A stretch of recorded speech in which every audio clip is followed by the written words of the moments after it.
मकरी अप्सरा का उद्धार और कालनेमी का वध करके हनुमान जी अतिशीघ्र ही द्रोणाचल के शिखर पर जा पहुंचे। द्रोणाचल नामक यह प्रसिद्ध पर्वत ऋषभ तथा कैलाश पर्वत के बीच स्थित था। उस पर्वत पर अनेक प्रकार की औषधियां जगमगा रही थीं।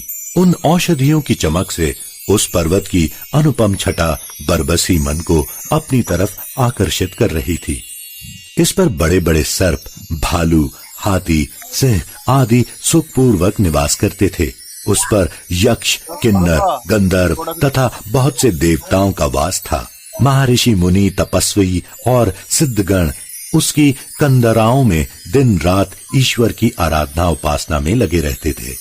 उस विशाल पर्वत पर पहुंचकर हनुमान जी ने वैद्य सुषेण द्वारा बताई गई संजीवनी औषधि प्राप्त करने के लिए चारों ओर अपनी दृष्टि दौड़ाई, किंतु संजीवनी नामक औषधि कौन सी है यह समझ पाना उनके लिए बहुत ही कठिन हो रहा था। बहुत समय तक औषधि तलाशने में हनुमान जी उस पर्वत पर इधर उधर भटकते रहे, किंतु ऐसा लगता था जैसे उस उत्तम पर्वत पर रहने वाली उस दिव्य औषधि ने अपने आप को अदृश्य कर लिया हो।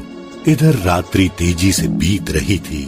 सुबह होने के पहले ही उन्हें औषधि लेकर भगवान श्री रामचंद्र जी के पास लंका पहुंच जाना था। यदि वे ऐसा नहीं कर पाते तो लक्ष्मण जी के प्राण किसी प्रकार बचाए नहीं जा सकते। भगवान श्री रामचंद्र जी समेत सबकी आशाएं इस समय उन पर ही टिकी हुई हैं। ऐसी स्थिति में यदि उन्हें थोड़ा भी विलंब होता है तो महान अनर्थ हो जाएगा। इन सब बातों को ध्यान करके महावीर हनुमान जी बहुत ही व्याकुल हो उठे। उन्होंने सोचा कि औषधि खोजने में अब मुझे अधिक समय नष्ट नहीं करना चाहिए। मुझे इस संपूर्ण द्रोणाचल को ही यहाँ से उखाड़ लेना चाहिए। इस पूरे पर्वत को ही मैं वैद्य सुषेण के पास पहुँचाए देता हूँ, वे इसमें संजीवनी तलाश कर लेंगे। यह सोचकर उन्होंने तुरंत ही खेल खेल में उस पूरे पर्वत को उखाड़कर अपने दाहिने हाथ की हथेली पर रख लिया। वेग से उखाड़े जाने के कारण वह पर्वत कांप उठा तथा उसकी बहुत सी चोटियां इधर उधर गिरकर बिखर गईं। हनुमान जी वायु वेग से लंका की ओर उड़ चले। महावीर हनुमान के इस अद्भुत कार्य को देखकर देव, दानव, यक्ष, किन्नर, गंधर्व सभी को बड़ा विस्मय हुआ। सभी उनके इस कृत्य की भूरी भूरी सराहना करने लगे।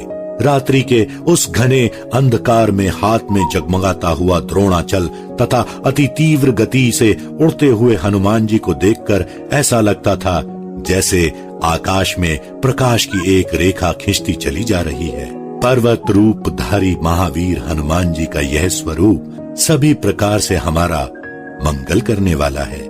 इस रूप की उपासना और ध्यान से मनुष्य के बड़े से बड़े कष्ट और संकट अनायास ही दूर हो जाते हैं। वे सभी आपदाओं पर विजय प्राप्त कर लेता है। हमें रामदूत पवन पुत्र हनुमान जी के इस स्वरूप का निरंतर ध्यान करना चाहिए।